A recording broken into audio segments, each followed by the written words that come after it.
بسم اللہ الرحمن الرحیم۔ اردو کی چوتھی کتاب میں آج ایک نیا سبق شروع ہو رہا ہے، تو چلیے آج کا سبق شروع کرتے ہیں۔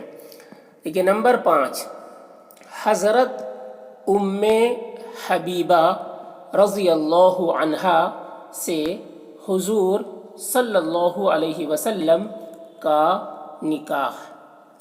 حضرت ام حبیبہ رضی اللہ عنہا سے حضور صلی اللہ علیہ وسلم کا نکاح۔ دیکھیے پہلے بیان ہو چکا ہے کہ آپ صلی اللہ علیہ وسلم نے نجاشی کی معرفت ام المؤمنین ام حبیبہ بنت ابو سفیان رضی اللہ عنہا کے ساتھ نکاح کرنے کی درخواست کی تھی۔ پہلے بیان ہو چکا ہے کہ آپ صلی اللہ علیہ وسلم نے نجاشی کی معرفت نجاشی یہ بادشاہ ہے، اس کے بارے میں پیچھے آ چکا ہے۔ نجاشی کی معرفت مطلب نجاشی کی پہچان سے، ان کی توسط سے، ٹھیک ہے۔ نجاشی کی معرفت مطلب ان کی پہچان کی بنیاد پر، ٹھیک ہے۔ نجاشی کی معرفت ام المؤمنین ام حبیبہ بنت ابی سفیان رضی اللہ عنہا کے ساتھ نکاح کرنے کی درخواست کی تھی۔ یعنی نجاشی سے آپ صلی اللہ علیہ وسلم نے کہا تھا کہ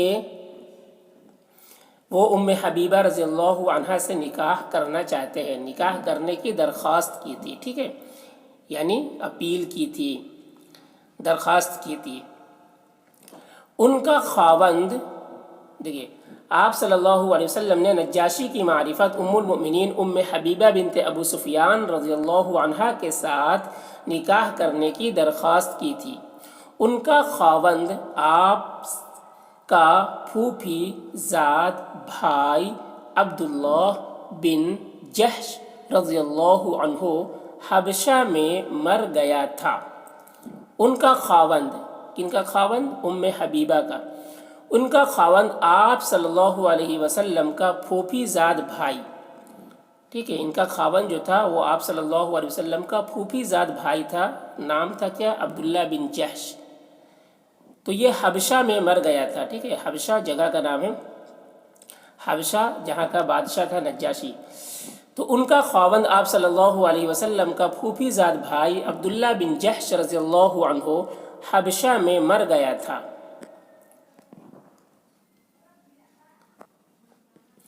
اور یہ وہیں رہتی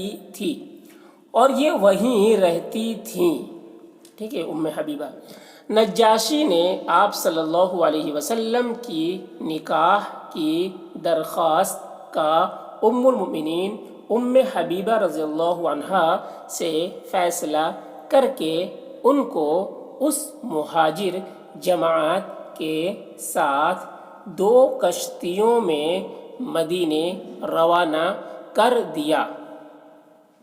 نجاشی نے آپ صلی اللہ علیہ وسلم کی نکاح کی درخواست کا ام المؤمنین ام حبیبہ رضی اللہ عنہا سے فیصلہ کر کے ان کو اس مہاجر جماعت کے ساتھ، ٹھیک ہے، مہاجر جماعت جو حبشہ آئے ہوئے تھے ہجرت کر کے مدینہ سے، تو مہاجر جماعت کے ساتھ 2 کشتیوں میں، ٹھیک ہے، 2 کشتیوں میں مدینے روانہ کر دیا۔ چونکہ اس نکاح کا معاملہ نجاشی کی معرفت طے ہوا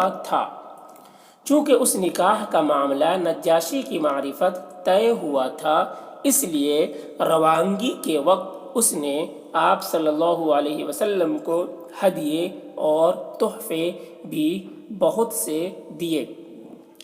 اس لیے روانگی کے وقت، روانگی مطلب وہاں سے جب روانہ کیا گیا، ان کو روانہ کر رہے تھے حبشہ سے، اس لیے روانگی کے وقت اس نے آپ صلی اللہ علیہ وسلم کو ہدیے اور تحفے بھی بہت سے دیے۔ ان واقعات کے بعد خیبر سے جو مال و دولت ہاتھ لگا تھا، ان واقعات کے بعد خیبر سے جو مال و دولت ہاتھ لگا تھا وہ حکم الہی کے بموجب مسلمانوں میں تقسیم کیا گیا۔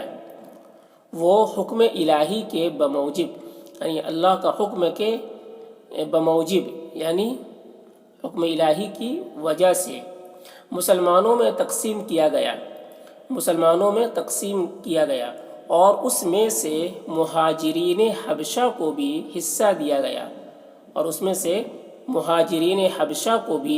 حصہ دیا گیا یعنی حبشہ کے جو مہاجر تھے وہ ان کو بھی دیا گیا تھا۔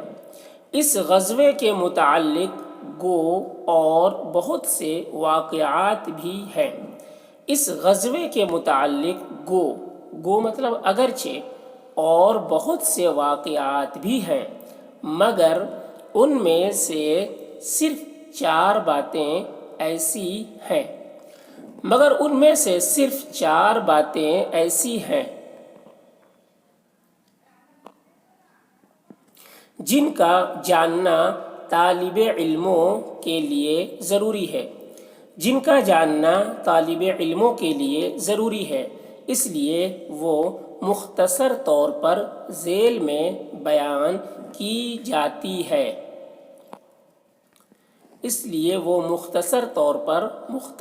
شارٹ میں ذیل مطلب نیچے میں بیان کی جاتی ہے، ٹھیک ہے۔